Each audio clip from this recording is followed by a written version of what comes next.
3 ऐसे looks maxing methods जो तुम्हारे लुक्स को इम्प्रूव करेंगे इंस्टेंटली। इसमें कोई बुलशिट नहीं है, कोई क्लिकबेट नहीं है, कोई स्कैम नहीं है, बिल्कुल जेन्युइनली साइंस बेस्ड। आज मैं 3 ऐसे अपने एक्सपीरियंस के साथ बताने वाला हूँ जो कि रियली तुम्हारी हेल्प करेंगे और तुम्हारे लुक्स को जेन्युइनली इम्प्रूव करेंगे। प्लस तुम में ऐसा लगेगा कि मैंने एक लेवल अप कर दिया है। तो शुरू करता हूँ। फर्स्ट है, और हाँ, इसे शुरू करने से पहले मैं ये बताना चाहता हूँ कि ये कोई ऐसा नहीं है कि बहुत टाइम लगेगा या फिर बहुत ज़्यादा भारी है करना, रिचुअल बहुत ज़्यादा मुश्किल है, नहीं। बहुत ही आसान है, बहुत ही एक हैबिट की तरह है। ये एक मेथड कम और एक हैबिट की तरह है, एक आदत की तरह है कि तुम अगर इसकी आदत एक बार हो गई तो तुम्हें कोई नहीं रोक सकता अपने लुक्स को बढ़ाने से। तो शुरू करते हैं विद हैबिट नंबर 1 या फिर मेथड नंबर 1, पोस्चर रीसेट। देखो, पोस्चर जो होता है ना हमारा, तुम बोलोगे कि यार इसमें लुक्स का क्या काम है। भाई पोस्चर यानी कि सीधा खड़े रहना या फिर एक तरीके से अपने चाल ढाल, है ना, पोस्चर होता है, ये मेंटेन करना होता है। बट इससे लुक्स मैक्सिंग का क्या काम है और तू बता भी रहा है, और ये पहला ही मेथड क्यों है। तो देखो, अगर कोई इंसान जितना भी अच्छा क्यों नहीं दिखता हो, अगर वो ऐसा करके रहता है फिर इस तरीके से रहता है, तो उसके जो फीचर्स हैं वो दिखेंगे ही नहीं, या फिर उसके फीचर्स स्टैंड आउट ही नहीं होंगे। और अगर हमारी हाइट अच्छी खासी है भी और अगर हम एक बैड पोस्चर बना के रखते हैं तो हम डिग्रेड ही हो जाएंगे। हमारे जो फीचर्स हैं, हमारी जो क्वालिटीज़, हमारे जो कैरेक्टरिस्टिक्स हैं, वो दिखेंगे नहीं। मतलब एक एक तरीके से इस तरीके से कह रहे हो तुम, एक एग्जांपल के तरीके से, कि कोई इंसान है, उसके अंदर एक एबिलिटी है पर तुम उसको वो नहीं करने दे रहे हो और तुम उसको उसका उल्टा करा रहे हो। मतलब जो वो कर सकता है, जो वो करने के लिए बना है, जो पैदा हुआ है, उसे तुम वही करा नहीं रहे हो, बस तुम उससे उल्टा करा रहे हो। तो यही होता है। और एक पोस्चर मेंटेन करना बहुत ज़रूरी होता है अपना। अब करते कैसे हैं, किस मतलब तुम्हें पता होगा कि कैसे करते हैं। भाई सीधे खड़े हो गया काम। बट ये हैबिट बहुत ही बुरी है, तुम्हारे पूरे के पूरे स्पाइनल कॉर्ड को बहुत ही तरीके से डैमेज कर सकती है। तुम्हारा अगर एक बार इसके हाथ पड़ गई ना बहुत ही बुरी वाली, तो तुम बेकार ही दिखोगे, चाहे तुम कितने भी अच्छे हो। अगर तुम्हारा पोस्चर बहुत बेकार है तो तुम्हारे लुक्स भी बेकार ही लगेंगे, चाहे तुम कितना भी कुछ भी मेकअप वेकअप कुछ भी नहीं कर लो। अब मैं बताता हूँ कैसे करते हैं। देखो, मान लो ये एक स्ट्रिंग है या फिर कोई धागा है जो मैंने अपने बिल्कुल नीचे बॉडी से लेके ऊपर तक बांध दिया है यहाँ तक, और मैंने इसको ऐसा खींचा हूँ, ऐसा बिल्कुल ऐसा खींच दिया। ऐसा खींचने से क्या हुआ कि जो मेरी नेक है वो भी सीधी हो गई, जो मेरी जॉलाइन है वो भी दिख रही है, विजिबल हो रही है, और मेरा जो सीना है वो थोड़ा चौड़ा हो गया, मेरे शोल्डर थोड़े बैक हो गए। अब मैं एक एक परफेक्ट पोस्चर या आइडियल पोस्चर में हूँ। और इसी तरीके से अगर मैं वीडियो बनाऊँ तो एक अच्छा लगेगा, एक डोमिनेंट लुक आएगा।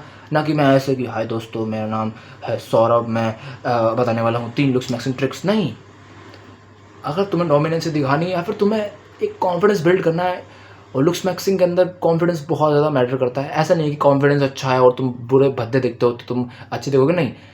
बात ये कहना चाह रहा हूँ कि अगर तुम अच्छे दिखते हो और तुम्हारे अंदर कॉन्फिडेंस है, तुम्हारे अंदर एक पोस्चर तुम्हारा रीसेट है पूरा, मतलब एक बात है तुम्हारे अंदर, तुम सही तरीके से खड़े रहते हो, तुम सही तरीके से बात करते हो, सही तरीके से बैठे रहते हो, तो वो प्लस पॉइंट ही ऐड होगा, ना कि एक नेगेटिव पॉइंट। तो पोस्चर मेंटेन करना बहुत ज़रूरी है। अपने पोस्चर को रीसेट करो। एंड चलो बढ़ते हैं अगले मेथड की तरफ, जो कि है आईब्रो ग्रूमिंग। देखो यार, मेरी जो आईब्रो है वो बीच में ना आती है। मैं तो अभी तुम्हें दिखाऊंगा तो नहीं है, क्योंकि मैं ट्रिम कराता रहता हूँ, मैं खुद से काट लेता हूँ कभी कभार। बट मैं कहना चाह रहा हूँ कि अगर तुम्हारी आईब्रोज यूनिब्रो हैं, मतलब जुड़ी हैं, एक दूसरे से जुड़ी हुई हैं, तो तुम्हें ना अगर तुम्हारी हंटर आइज़ भी होंगी ना, मेरी नहीं है, मेरी आलमंड आइज़ हैं या फिर थोड़ी बहुत चाहे कह सकते हैं नॉर्मल आइज़ हैं, तो वो अजीब दिखेगा। मतलब मान लो ये और ये 2 रास्ते हैं और उनको जोड़ दिया तो कैसा लगेगा, अजीब लगेगा ना। मेरी पहले ऐसी थी, और अगर तुम्हारी ऐसी हैं, तुम्हारी प्रॉब्लम है, तो प्लीज़ यार ट्रिम करा लो, प्लीज़ यार। मैं अपने एक्सपीरियंस के साथ बोल रहा हूँ। लोग मुझे मतलब बोलते थे क्या कर रखा है यार, क्या दिख रहा है, अजीब दिख रहा है तू, और जैसे ही मैंने ट्रिम कराया फीचर्स विजिबल हो गए। मतलब ये एक प्लस पॉइंट है। ये कोई वो नहीं है कि तुम्हारी बिल्कुल अभी तुम 7/10 दिखते हो तो एकदम 10 हो जाओगे, या फिर 9.5 ऐसे हो जाओ, नहीं। 7.5 हो सकते हो और वो अच्छा ही लगेगा तुम पे, वो प्लस पॉइंट ही ऐड करेगा।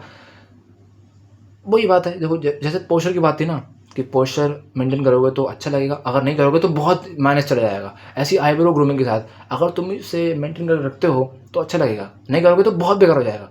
तो इसका फ़ायदा तो कम है पर नुकसान बहुत ज़्यादा है। तो प्लीज़ यार इसको फॉलो करना। और यही मैंने ऐसा क्यों चुना, यही मेथड्स क्यों चुने, ये इसलिए क्योंकि लोग इसे मजाक में डाल देते हैं। लोग इसे समझते हैं कि कुछ भी तो नहीं है यार, आईब्रो ठीक है, क्या क्या क्या फ़ायदा हो रहा है, इससे क्या हो रहा है, या फिर मैं कैसे भी बैठूँ, कैसे भी खड़ा हूँ, कैसे भी सांस लूँ, इससे क्या फ़ायदा हो रहा है। भाई फ़ायदा नहीं, नुकसान बहुत हो रहा है। फ़ायदा तो दोनों ज़्यादा नहीं हो रहा पर नुकसान बहुत हो रहा है। तो प्लीज़ यार इन दोनों को फॉलो करना। और अब मैं बात करने वाला हूँ तीसरी, डी ब्लोटिंग। देखो, इसको बात करने से पहले मैं तुम्हें समझाता हूँ डी ब्लोटिंग होता है क्या। डी ब्लोटिंग क्या होता है, जब सो के उठते हैं तो हमारा जो फेस होता है वो पफ़ी, मतलब बिल्कुल पिलपिला हो जाता है, बिल्कुल चर्बी जो है हमारी फूल जाती है बॉडी, क्योंकि हम सो रहे होते हैं रात भर, कॉर्टिसोल लेवल लो होता है, तो उसकी वजह से क्या होता है कि सोरी बहुत हो जाती है।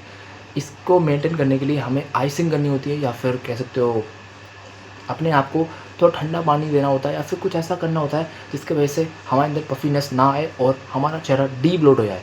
और देखो, डी ब्लोट ना करने के नुकसान क्या है। देखो, अगर तुम्हारा चेहरा बहुत ही ज़्यादा ब्लोटिंग होएगी तुम्हारे चेहरे में, तो एक नुकसान ये है कि तुम्हारे फीचर्स विजिबल नहीं होंगे, तुम्हारी जॉलाइन नहीं दिखेगी, तुम्हारे आइज़ अंडर आइज़ पे जो होंगे ना, बहुत ज़्यादा ऐसा लगेगा जैसे तुम सोते ही नहीं हो बिल्कुल, मतलब चाहे तुम कितने भी सोते हो, पर अगर तुम करते नहीं हो वो, तो कुछ फ़ायदा नहीं है। अब इतनी गर्मी हो रही है कि मेरा चेहरा, मुझे ज़रूरत भी नहीं पड़ रही आइसिंग करने की, अपने आप ही डीप लोड हो रहा है, मतलब इतना पसीना आ रहा है कि अपने आप ही वज़न कम हो जा रहा है। बट ये जो है आगे जाके बहुत ज़्यादा नेगेटिव साबित हो सकता है, नेगेटिव असर देगा लाइफ में, अगर तुम डीप ब्लोटिंग नहीं अपनाओगे अपनी लाइफ में। तो ये 3 जो थे ना, posture reset, eyebrow grooming and deep bloating, ये तीनों के तीनों बहुत ही छोटे हैं, बहुत ही टिनी चेंजेस करने पड़ेंगे अपनी लाइफ में, बट ये रिमार्केबल रिजल्ट्स देंगे।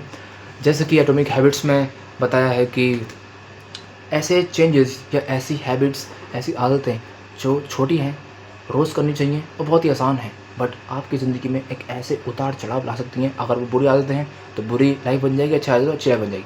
तो बस इतना कहना चाहता हूँ कि, और हाँ, मैं तो ये चाहता था कि मैं 3 की जगह 5 बताऊँ, बट कभी कभार quality is better than quantity. तो ये तीनों पे फोकस करो भी, और मैंने अपने एक्सपीरियंस से बताया है। और हाँ, एक और टिप देना चाहूँगा कि जो एक चम्मच स्पून, उसको तुम फ्रिज में डाल दो और 15-20 मिनट बाद वापस निकालोगे ना, तो वो जम जाएगी। और उसको ना, जो बाहर का निकला हुआ पार्ट है, एक तो ऐसा होता है, एक अंदर का पार्ट हो गया, एक बाहर का निकला पार्ट, उसको ना अपने आँखों के नीचे लगाओ, तो तुम्हारी नीचे के अंडर आई बैग्स है ना, वो धीरे धीरे गायब होने लगेंगे। ऐसे मेरे हो गए, पहले बहुत थे, मैं तुम्हें फ़ोटो दिखाऊंगा तो तुम बोलोगे क्या क्या ये क्या, अभी गुफा से आके निकल के। तो बस मैं कहना चाहूँगा कि कल मिले थे, कल मिलेंगे, आज मिल चुके हैं, तब तक के लिए कीप ग्राइंडिंग में दोस्तों। मैं तो ग्राइंड कर रहा हूँ इतने ज़्यादा, ऐसे मौसम कह रहा हूँ, ऐसे इन्वायरमेंट में कि पंखा भी नहीं चल रहा और कमरा बंद कर रखा है, बिल्कुल सब बंद कर रखा है ताकि वीडियो बना पाऊँ, और गर्मी बहुत हो रही है, पता ही तो मैं जून चल रही है। तो मिलते हैं कल। Love you all and keep grinding.